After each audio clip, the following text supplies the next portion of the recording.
नमस्कार, राम साहब, मैं रेणुका चौधरी और आप देख रहे हैं द इंडिया मूव्स।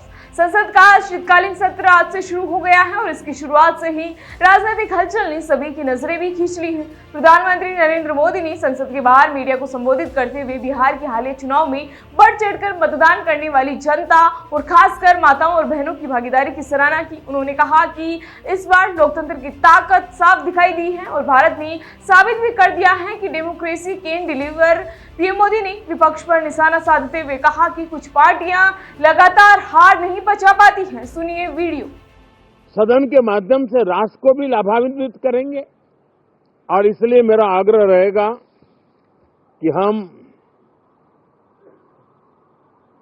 इन चीजों को गंभीरता से लें। ड्रामा करने के लिए जगह बहुत होती है, जिसको करना है करते रहें। यहां ड्रामा नहीं, डिलीवरी होनी चाहिए। नारे के लिए भी जितने नारे बुलवाने हैं वो पूरा देश खाली पड़ा है।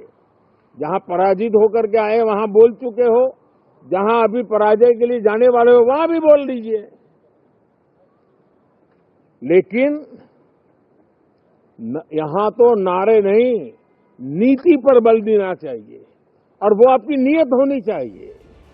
वहीं कांग्रेस के वरिष्ठ नेता मल्लिकार्जुन खड़गे ने इसका पलटवार करते हुए पीएम मोदी पर ड्रामेबाजी का आरोप लगाया और कहा कि पिछले 11 सालों में सरकार ने संसदीय मर्यादा और लोकतांत्रिक प्रक्रिया को लगातार दबाया है। खड़गे ने सोशल मीडिया पर लिखा कि सत्र के पहले दिन प्रधानमंत्री ने संसद के गंभीर मुद्दों की बजाय केवल शोभा यात्रा की है। इसी के साथ समाजवादी पार्टी के प्रमुख अखिलेश यादव ने भी पीएम मोदी के बयान पर तीखा पलटवार किया है।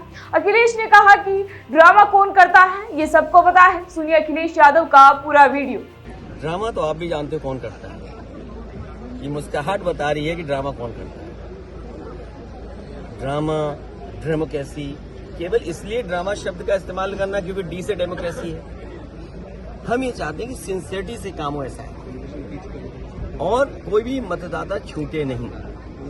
जो ये जान जा रही है ये भी ड्रामा है क्या?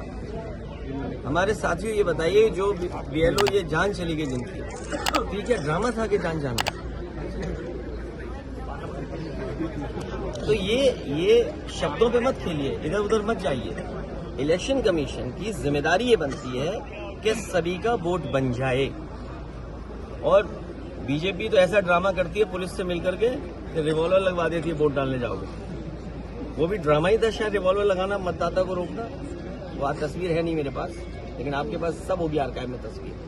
बता दें कि इस बार का शीतकालीन सत्र 1 दिसंबर से 19 दिसंबर तक चलेगा, जिसमें दोनों सदनों में कुल 15 बैठकें होगी। इस सत्र में सरकार 10 नए बिल पेश करने की तैयारी में भी है, जिनमें कई बिल जो है केंद्रीय उत्पादन शुल्क विधेयक 2025 से भी जुड़ा हुआ है। सत्र के पहले ही दिन लोकसभा में प्रश्नकाल शुरू होते ही विपक्षी सदस्य वेल में आकर नारेबाजी करने लगे हैं। स्पीकर ओम बिरला ने सदन चलने देने की अपील भी की, लेकिन हंगामे के बीच कार्यवाही जारी रही।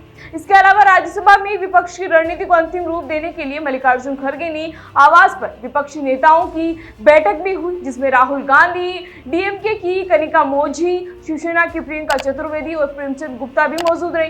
वही विपक्ष लगातार 7 राज्यों में चल रहे एसआईआर के काम को लेकर सरकार पर हमलावर भी रहे हैं, जिसमें बीएलओ की मौत का मुद्दा भी शामिल है। आरोप है कि अधिक दबाव के कारण बीएलओ खुदकुशी कर रहे हैं और उनकी मृत्यु भी हो रही है। इसी तरह शीतकालीन सत्र की शुरुआत से ही राजनीतिक का रंग दिखाई दे रहा है।